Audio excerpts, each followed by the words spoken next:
Let me be very direct. We cannot allow individuals to flee from officers with a loaded firearm aimed at them. They should have at least 5 cops there. They should have had cops in front of that vehicle and on the side and to.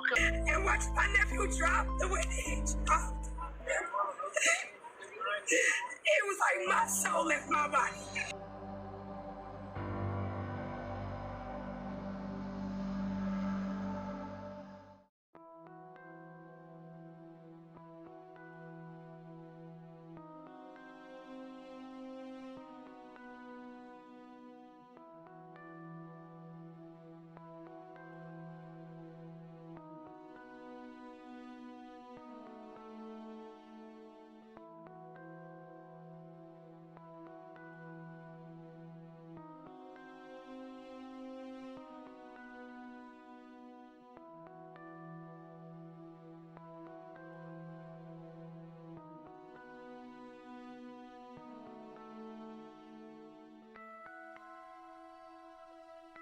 Now at 5, we're getting a look at what prompted a deadly police shooting in East Price Hill.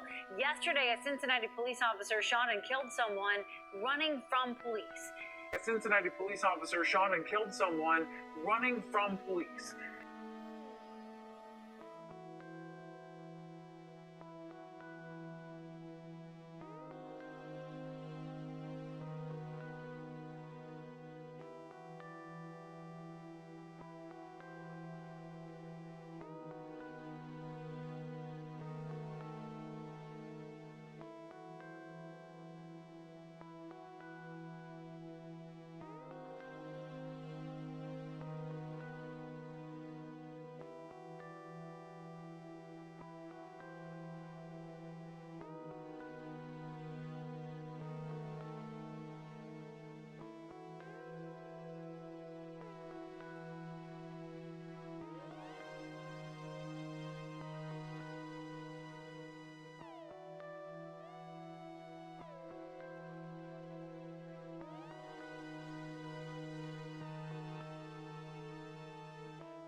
Running from police. Police Chief Teresa Thigi says the suspect was armed and was pointing a gun at the officer. WCPO 9 News reporter Connor Steffen's been following this story closely since it happened yesterday. Connor, what does the body camera footage show you? Tanya, according to Cincinnati Police Chief Teresa Thigi, officers had just seconds to respond to the threat. Body camera footage that we reviewed earlier during a press conference backs that up. The time between when officers first arrived on scene Thursday and the moment shots were fired is just 6 seconds. So for them to process and determine a different course of action, I think is unreasonable. Cincinnati Police Chief Teresa Thigi says all 4 suspects ran into the woods in different directions when 2 officers rolled up to the stolen car. One officer chased the armed suspect, the other officer a different suspect. And that'll be significant here in a moment. Within seconds of running, the armed suspect falls. The officer chasing him reports seeing a gun. This individual gets up, still has the firearm in his hand, and continues to run through the dumpsters. On the other side of the dumpster is the other officer chasing a different suspect. He's got a gun on your right, on your right. According to police interviews, that officer said the armed suspect emerged from the dumpsters pointing a gun at him. And he felt threatened for his life, and that's why he discharged his firearm. Chief Thigi says the officer fired off 4 or 5 shots, hitting the armed suspect twice. Police attempted first aid, but the person later died. This is where we have to go to the state of mind of the officer at the time. What are they seeing, feeling, hearing? If they feel like their life or somebody else's life is in danger, they have a responsibility to stop that threat. The 2 suspects in custody were arraigned Friday morning. 18-year-old Jarrell Austin and 19-year-old D'Anthony Bullocks face charges of receiving stolen property and obstructing official business. When this happens, the outcome is almost always tragic. No one wins, and everyone involved is affected.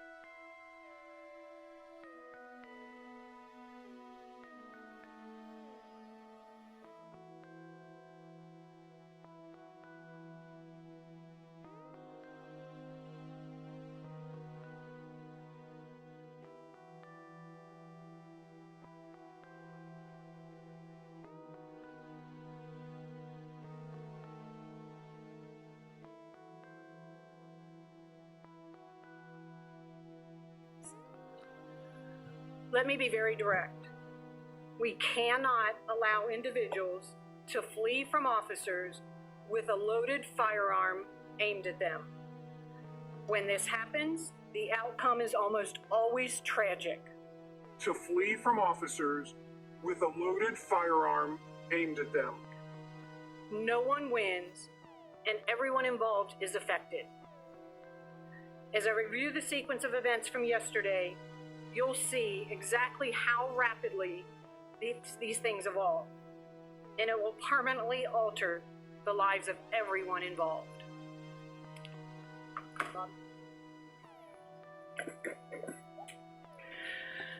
So to give you an idea, this is 2500 Warsaw. I'm going to step out in front for a minute. Warsaw Avenue is down here. This is the long driveway, goes up a hill. Where the incident occurred is at the dead end of the parking lot back here. You'll see vehicles there now. You'll see a photo. The stolen car that we're going to talk about was backed into a parking spot back there.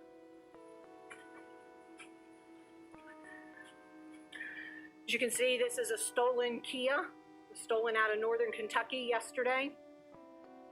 You can see we have two uniformed cars there. Prior to those uniformed cars arriving, we had two undercover cars that pulled into that dead end, saw the vehicle, they backed out. They saw that there were individuals inside the vehicle, so they backed out and let the uniformed cars make the approach, which is the tactically sound decision to do. The cars are positioned the way the officers are trained. We are trained to use our vehicles as cover from any threat. That's what those officers did with the cars at that time.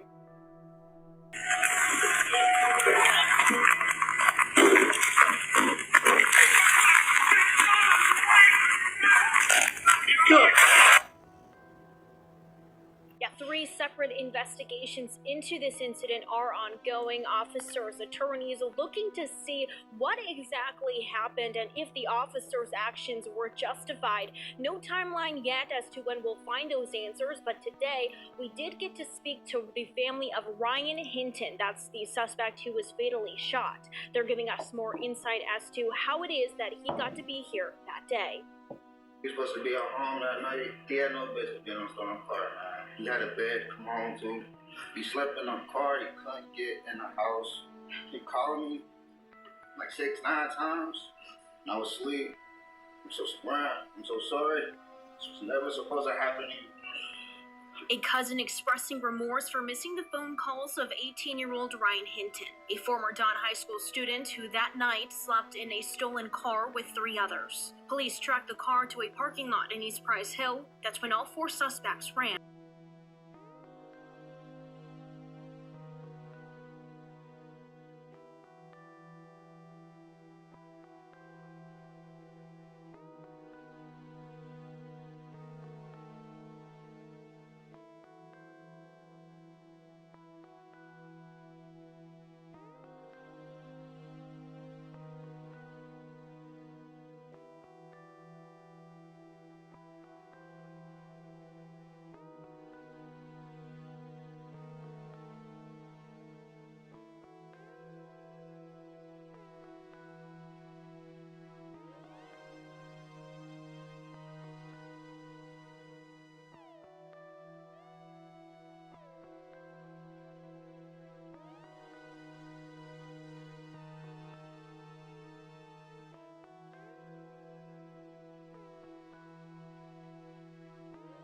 The car is parked over this way, okay?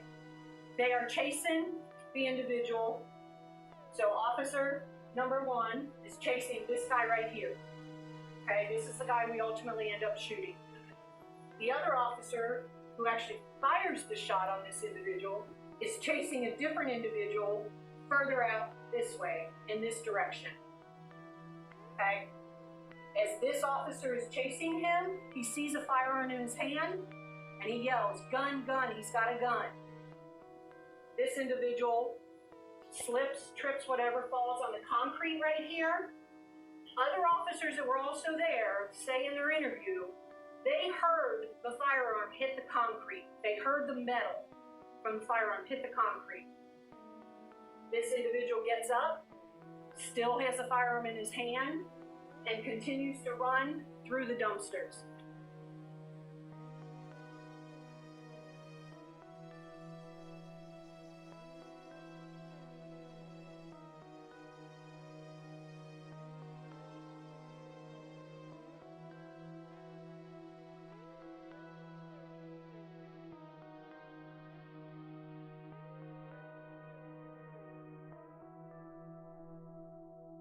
The lens in that body camera cost 8 cents.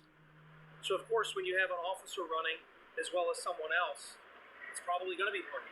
What that leaves us with is we do not have a still photo that is crystal clear to show anybody with a gun in the hand. However, that being said, we do know that he exited the vehicle with a gun in his hand. The officer saw that. We do know that at one point he stumbled, had that same gun still in his hand. It hits the ground. He gets up, still has that same gun in his hand. He's lying. Yeah. Oh, of course. I mean, the officers broke protocol. If you got two officers, if you say you're on a call and you get a call of a stolen vehicle, and you pull up on this vehicle, and there's two officers and two squad cars, and you have a vehicle with 4 individuals in that car, there's no way that 2 officers approach that car with 4 individuals in it, because you can't apprehend those individuals. You know what I'm saying? You already know it's a stolen vehicle. They're already sleeping in that stolen vehicle. So you know there's a probability that there's weapons there. So, no. Every cop I talk to, I worked next to cops for 20 years. I talked to like at least 10 different cops about this. And they all said the same thing. So, but no, that video just made me so upset, because it's like they're completely lying. And those cops knew what they were doing. You know, I mean, they were on some glory seeking, is what they really were doing. And that's what happened. Say officers don't have to wait for someone to shoot at them for them to perceive a threat. In this case, you have someone that is running with a firearm, running towards you, and then points it at you. You are absolutely justified in using whatever force is necessary, up to and including deadly force in this situation. We are answering or looking for the answer through our investigation of whether or not it was proper, whether or not the policies were followed appropriately, and whether or not by law and by facts that tragic death was considered in the eyes of the law as justifiable. I can promise you, under no circumstance are the family members who were here will ever believe that it was justifiable. This officer knows that there's another officer here that is going to ultimately encounter him when he comes through the dumpsters. So he makes him aware of that. He shouts out to him, "On your right, on your right, he's on your right." And that's where this individual comes out from between the dumpsters. This is the other officer, the one who fires the shot. This is his body camera as he approaches the scene. All right, again, bringing the audio down here, and this video is not blurred. This is the first time we are seeing this, as well as many of you.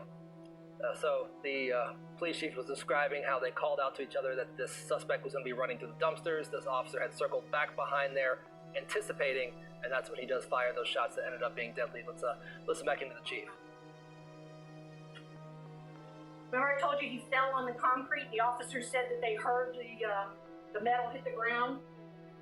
There are 3 spots on here where this gun has scratches on it. We believe those occurred when he hit the ground with the firearm. What type of firearm is that, Chief? Semi-automatic. I don't know the make and model. This is a second. Sorry, Bobby, can you go back 1 frame, please? This magazine was in the firearm. That's an extended magazine, so it holds more rounds. Go ahead. This is a second magazine that was located in his sweatshirt pocket, his jacket pocket. This incident, from the time they bailed from the vehicle and police were chasing them to the time the individual was shot, 6 seconds. 6 quick seconds. But the officer's responsibility didn't end there. They did very admirably trying to save this gentleman's life by administering different variations of medical aid until the fire department responded.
Should have at least 5 cops there. They should have had cops in front of that vehicle and on the side, and 2 cops on the other side of that vehicle, so that when those guys got up and they looked, they realized, hey, we're surrounded. Yeah. We're not gonna get out. We're not gonna run. That's how that should have went down. Yeah. But for 2 cops to try to individual, it's just crazy. And the way that they doctored that video, that's crazy. That's why that dad did what he did.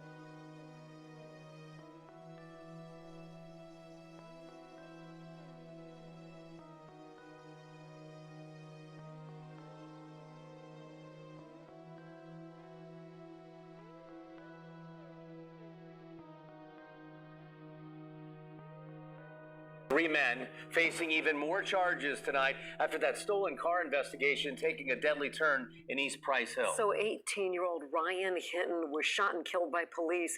The next day, Hinton's father is accused of killing Deputy Larry Henderson. WLWT News 9's Rachel Hersheimer spent the night looking into the criminal history of these 3 stolen car suspects. Hi there, Rachel. Hey, Mike and Cherie. So all 3 of these men are facing several charges, including theft and receiving stolen property. Now, according to court documents, 2 of the suspects faced charges as minors in juvenile court, and one of the suspects who was indicted today is facing charges in relation to a shooting that happened in October. The case began with the Kia reported stolen from Kentucky on May 1st. Investigators say 4 men ran from the vehicle as officers arrived. Police say they saw a gun leading to an officer shooting and killing 18-year-old Ryan Hinton.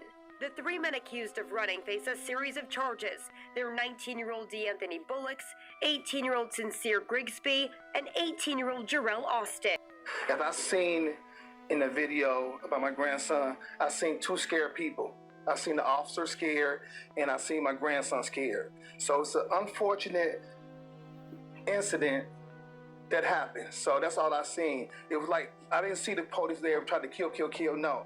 What I seen was two persons made a mistake. My grandson made a mistake being there, and the officer, he was trying to get back to his family too. We're also learning more new information tonight. Hinton's family says he attended Don High School before it shut down. He was not in school at the time of his death. Family and attorneys didn't dispute otherwise that Hinton was sitting in a stolen car or had a gun on him at the time of the incident. His cousin says, however, he should not have been in that stolen car because he was locked out of the house the night before.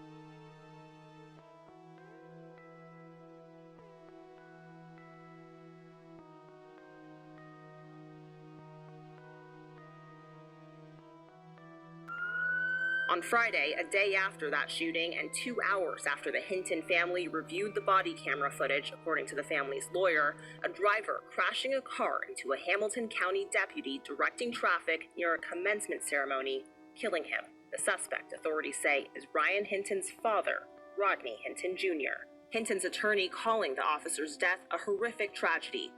At his first court appearance today, Hinton walked through a room packed with law enforcement. He's now charged with aggravated murder. The Hamilton County Sheriff says the deputy's death was a tremendous loss. Hinton Jr. is currently being held on no bail. His bond hearing scheduled for Tuesday. Are you able to stand on your own? Put locked up here.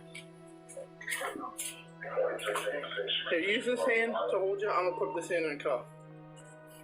Yeah, he's walked to a waiting cruiser, and then he's taken to Claremont County. Now, Hinton's accused of using his vehicle to run over and kill Hamilton County Deputy Larry Henderson. That came after Hinton saw Bodycam of his son, who was armed and stealing a car, being shot by Cincinnati police the day before. After the crash, Hinton was taken to UC Hospital. Initially, his condition was reported as critical, but he's able to walk and move in this video. Once he arrives at the Claremont County Jail, he's asked questions about his medical condition. I'm going to ask you some questions, all right? You have a serious medical or mental health issue that needs immediate attention? Is that a yes or no? Have you recently considered attempted suicide? No. You want to hurt yourself or anybody else? No. Yeah, so he's asked about his mental condition, if he needs immediate help. He says no, but his attorney, Clyde Bennett, said during the court appearance yesterday that he has serious mental issues, and that's what led him to run over the deputy. And authorities in Ohio say the man who allegedly rammed his car into a sheriff's deputy, killing him, did so intentionally. The suspect appearing in court today is the father of an 18-year-old killed in an officer-involved shooting on Thursday. The suspect charged with aggravated murder. Here's ABC's Christian Cordero. Tonight, authorities say the shooting of an 18-year-old captured on police body cam is connected to the death of an Ohio deputy after that teen's father allegedly hit him with a car a day later. Prosecutors say the attack was calculated and premeditated. Cincinnati PD responding to reports of a stolen Kia at an apartment building Thursday morning. 4 suspects then fleeing police. Among them, 18-year-old Ryan Hinton. Body camera shows Hinton fall as he tries to run away. Police say they heard a metal clinking sound they believe was a gun.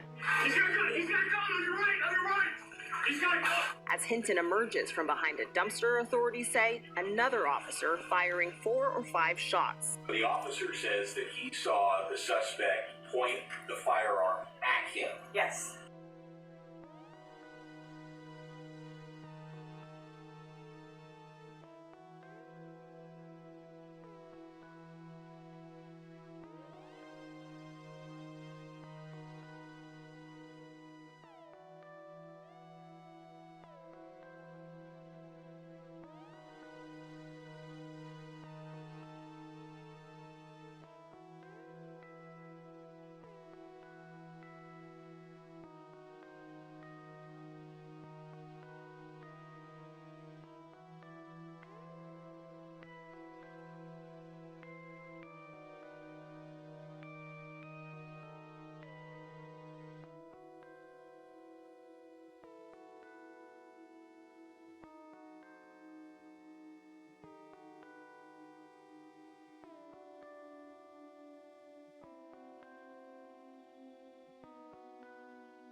there's two counts. Can you explain? There's two counts connected to one person. Yeah. So that the facts of this case, we felt were answered by two different provisions in the criminal code.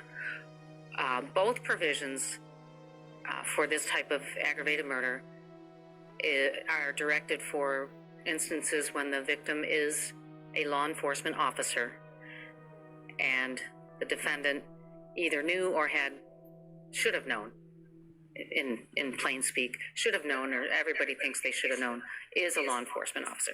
So that carries for both different provisions. Then it changes. So in one provision of the revised code, the death is happening while the victim is performing his duties. The second provision of the Ohio Revised Code that we think these facts fit is that the murder happens because the defendant was looking to kill a police officer. And I believe and instructed my staff to follow these facts exactly and pursue both different sections. And a grand jury indicted Rodney Hinton Jr. on 4 new charges. 2 of those are aggravated murder, and each one of those counts carries a possible death sentence. Now, Hinton was quiet during his arraignment, but he made his plea clear, not guilty on all counts. Now, a few Hamilton County deputies walked Hinton into the courtroom, and around 10 deputies in total stood guard. This is now a capital murder case, and Judge Jody Lubers walked Hinton through the weight of his charges. Hinton's attorney, Clyde Bennett, stood by his side. He said Hinton is currently on an antidepressant. Lubers asked if that hindered his understanding of what was happening. Bennett assured her it didn't. He doubled down on that when we spoke with him outside the courtroom. At Hinton's last hearing, Bennett claimed Hinton wasn't in his right mind when he allegedly hit and killed Deputy Larry Henderson. I wouldn't say he's fully competent, but as the days go on, I think he gets more competent every day. There are a lot of eyes on Rodney right now. A lot of people watching him right now. What's your message to the community? Again, this is a high-profile case. My message would be that in our great country, in our great community, you're presumed innocent until proven guilty, and he's not been proven guilty. I would ask that everyone be objective and be fair. Now, Hinton has been at the Claremont County Jail since May 2nd. Judge Lubers ordered he stay there and continue to be held without bond. Judge Lubers also set a tentative trial date for February of next year. Bennett tells me he is hopeful they can meet that. Reporting live downtown.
set no bond until Tuesday, when we'll review the statute for a continuing no bond under these unusual and very tragic and terrible circumstances.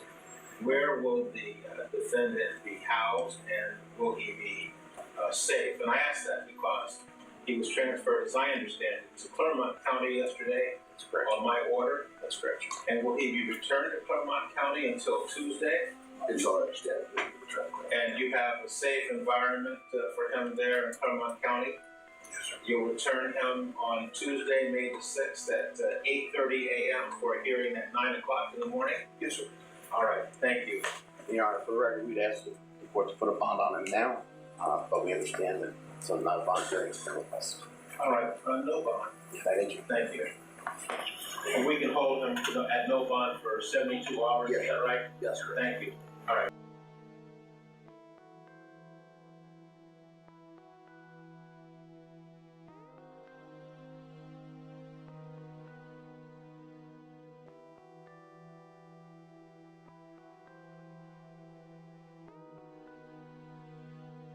We saw a dramatic scene in court today after commotion erupted in the courtroom gallery where the hearing was being held.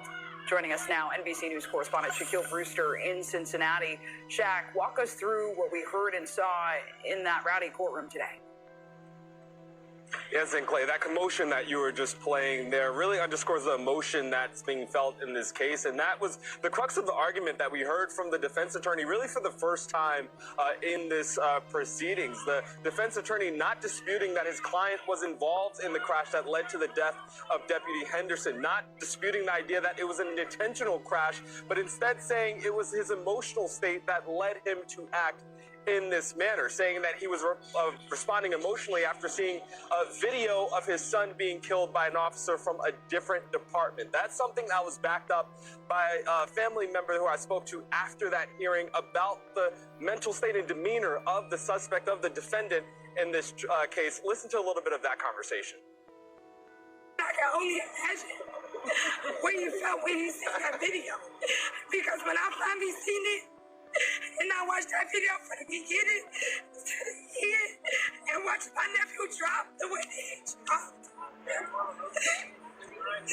It was like my soul left my body. Robert Hinton, he pleaded not guilty in that courtroom. We can expect an updated plea to come once an indictment is officially filed. Go ahead. Yeah, a lot of emotion today, Shaq, and I know also tributes are pouring in for the deputy killed last week. What more have we learned about him? Yeah. Someone who was described as a professional who was loved by so many people. He was a 33-year veteran on the force, someone who was coming back to fill in essentially for traffic duty during a busy commencement weekend when he was struck in that accident on Friday. We were also learning more about the arrangements to celebrate his life, public visitation Thursday evening and Friday morning, and then his official funeral midday Friday that will be likely followed by a processional to honor his life and his service. Of excessive use of force, physical abuse, and intimidation. This is what Rodney Hinton Jr. is claiming in a new federal lawsuit against Cincinnati police and other members of law enforcement. Thanks for joining us tonight. I'm Brett Bagansky. WCPO 9 News reporter Connor Steffen shows you why Rodney Hinton thinks they violated his civil rights. Good morning, Mr. Hinton. In the lawsuit, Rodney Hinton Jr. claims this scene at his arraignment and this scene during his bond hearing amounted to a coordinated effort by law enforcement to intimidate him. So he was walking out, and how the whole precinct seemed to be in the courtroom. We spoke with Antoinette Holloway. She isn't a licensed attorney, but filed a complaint on Hinton Jr.'s behalf. He's representing himself in the matter. So when you got him behind closed doors, we don't know if he's eating. We don't know what's going on in there. In the 5-page complaint, Hinton Jr., who is accused of intentionally running down Deputy Larry Henderson, says his civil rights were violated during his May 2nd arrest. He also claims officers used excessive force, resulting in visible injuries. We reached out to Cincinnati police and the Hamilton County Sheriff's Office about the lawsuit. Spokespeople for both departments say they don't comment on pending legal cases. It was emotional. He said that he just didn't expect all the support that he is getting. Leaders of the Black Panther movement traveled to Cincinnati Monday, in part to visit Hinton Jr. He's being held without bond inside the Claremont County Jail and faces charges including aggravated murder and felonious assault. It was brief, but it was mine. He appreciates our people standing with our people. The group held this town hall Monday night to organize next steps in support of Hinton Jr.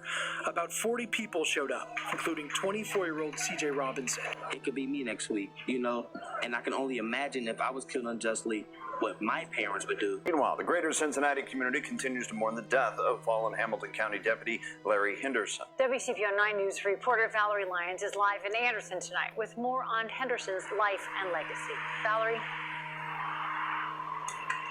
Yeah, Tanya, I am standing outside of Hamilton County Sheriff's Office, Post 5. This is where Deputy Larry Henderson served his final years before formally retiring in December. Blue ribbons are on the buildings, they're on the lampposts, and they're on that cruiser parked in front of the Operations Center here. And in the windshield, which you are about to see, there are two signs, one of which reads, "Rest easy, Devil Dog." That is a nod to Henderson's time in the Marines. After 33 years with the Hamilton County Sheriff's Office, Deputy Larry Henderson's watch came to a tragic and violent end Friday. When I heard it was Larry, it was really, really hard. Hit and killed while directing traffic outside the University of Cincinnati. A memorial now grows near the spot where police say the driver intentionally ran him down. He's a great person. He was quiet. He did his job. John Whittakin is the Associate Athletic Director for UC Football. He knew Henderson personally. They were neighbors for many years. But he also knew the fallen deputy on a professional level, because for nearly 20 years, Henderson was a part of the Bearcat team. He knew when to step in and help a coach, but he was the type of guy that would do anything for you. Henderson volunteered his time working security, traveling with the team for a few away games each year. Whittakin says he was set to continue the tradition this season. Would you consider him an integral part of the team? Yeah, he's a huge part of the team. As our sheriffs, they got the same gear that we got. They got the same bull rings that we got. In the days since Henderson's death, tributes have poured in on social media, words and sentiments lauding a decorated legacy and a life well lived. During his time in law enforcement, Henderson served in specialized units, including the Hamilton County Bomb Squad and SWAT team. He was also a dive team member, academy instructor, and FBI task force officer. He's just a great guy. He would do anything for anybody. We loved him being around. He was tremendous. He was very professional, and he was a huge Bearcat fan, and he helped us a lot, and we'll truly miss him. Seeing that, what are y'all thoughts on that?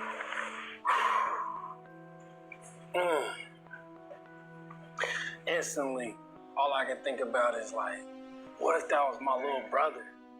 You know, I got two little brothers that are in college, and our parents raised us, don't get in everybody's car, don't hang out with everybody, triple check the car you're getting into. What if my little brother just forgot to check whose car he got into that day? Oh, this is my teammate. Oh, this is my classmate. I'm gonna just hop in this car. All I can think about is there is protocol for Grand Theft Auto. There is a particular punishment for when somebody steals a car. That is not the punishment. This is why our black parents shoved it down in our heads from a young child. You can't do it. You gotta be perfect. You can't be caught doing this. You can't steal. You can't cuss. You can't be outside late past the street lights because you could get arrested, because you could get killed by the police. And it's sad, but that's how our parents raised us. So I just hope that they're not, I hope that his family does have the right to mourn, but there's still accountability. There's still accountability. That cop, the sheriff that died, never committed a crime. Just because the boy committed a crime don't mean he should die, but there's still accountability. there's still accountability. Why, little bro? Well, why you getting in this car? That's hot. The law says they got immunity. Well, they're not immune anymore. And Rodney King is sending the message and had the courage to carry out that which we got in our mind and didn't have the courage. But I'm telling you, we're saying he ain't standing by himself. Can I get an amen? Amen. And see, now, they say that they are going to use a justice system because they are concerned and they might want to kill Rodney for avenging his son. We here to say, no, sir. No, sir. Now, you do that, other things are going to happen. No justice. No peace. No justice. No peace. No justice. No peace. The things are going to happen.